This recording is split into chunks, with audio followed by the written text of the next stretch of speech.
Tila naging disaster ang nangyaring laban ng Los Angeles Lakers kontra dito sa Dallas Mavericks. Bago kasi ang game ay ine-expect ng mga fans na papahirapan nga ng Lakers itong Dallas. Ito ay dahil wala nga sa lineup ng Dallas ngayon ang dalawang main player nila na sila Luka Doncic at Kyrie Irving. Pati na rin itong si Daniel Gafford ay wala sa lineup ng Dallas. Pero nagkabaliktad nga ang pangyayari dahil sila ang nahirapan sa Mavs. Sa first half nga ay maganda pa ang nilalaro ng LA. Naging highlights pa itong dakdak ni LBJ na tinawag ng commentator na Dunk of the Year. Ang daming hindi makapaniwala na ginagawa ito ng isang 40 years old. Samantala, palitan pa ng puntos ang dalawang kupunan.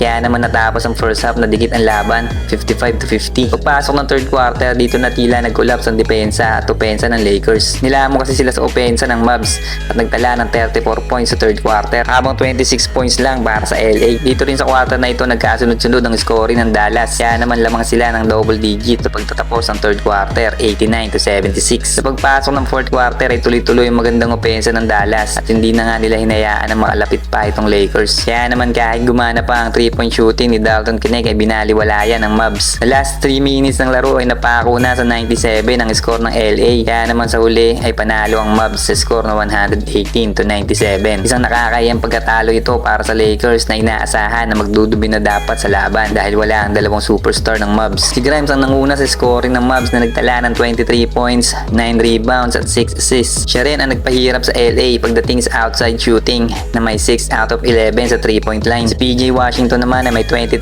points, 19 points naman kay Spencer Dinwiddie at may 13 points itong si Klay Thompson shooting 3 out of 6 sa 3-point territory. Sa Lakers naman ay may 21 points, 12 rebounds itong si Anthony Davis, 18 points, 10 rebounds at 8 assists naman si LBJ. Sa panalong niya ng Dallas ay tinapos na nila ang kanilang 5 straight losing drought at ang Lakers naman ay nahaharap sa dalawang masakit na magkasunod na talo. Sa ibang laro naman ay tinalo ng Miami Heat itong Golden State Warriors sa mismong home court ng Warriors sa Chase Center Arena sa score na 118-98. Nanguna ang 20.6 rebounds at 4 assists ni Nikola Jovic off the bench para sa Heat. Si Bam Adebayo naman ay may 19 points, 8 rebounds at 5 assists. Habang 18 points naman ang pumalit sa role ni Jimmy Butler sa Heat na si Jaime Jaquez Jr. at 18 points at 8 assists si Tyler Hero. Sayang naman ang 31 points at 7 rebounds ni Stephen Curry shooting 8 out of 17 sa 3-point territory. Si Trace Jackson Davis naman ay may 19 points at double-double naman si Draymond Green sa rebound at assist na may tig 10 sa parehas na kategorya. Mapansin-pansin din sa laro na walang naitalang assist itong si Stephen Curry. Isang wild ending game naman na nangyari sa Atlanta Hawks at Utah Jazz. 8.8 second kasi ang nalalabi sa regulation at lamang ng 3 ang Atlanta Hawks. Nasa Utah Jazz ang bola. Muntik pang maagaw ng Hawks ang inbound nitong si Collier. Buti na lang at napunta kay Sexton ang bola. Sigawan ng crowd nang maipasok ni Sexton ang pangtabla na 3-pointer na ito. 121-121. 2.9 seconds remaining sa game clock. Pero itong si Trae Young ay bumitaw sa half court buzzer beater to win the game. Hindi na niya pinaabot pa sa overtime ang laban. Sabay kaway pa sa crowd ng Utah. Halimaw na naman na stats ang naitala nitong si Trae Young na may 24 points at 20 assists sa loob ng 37 minutes playing time. Dahil sa stress na yan ni Trae Young ay nasayang ang 35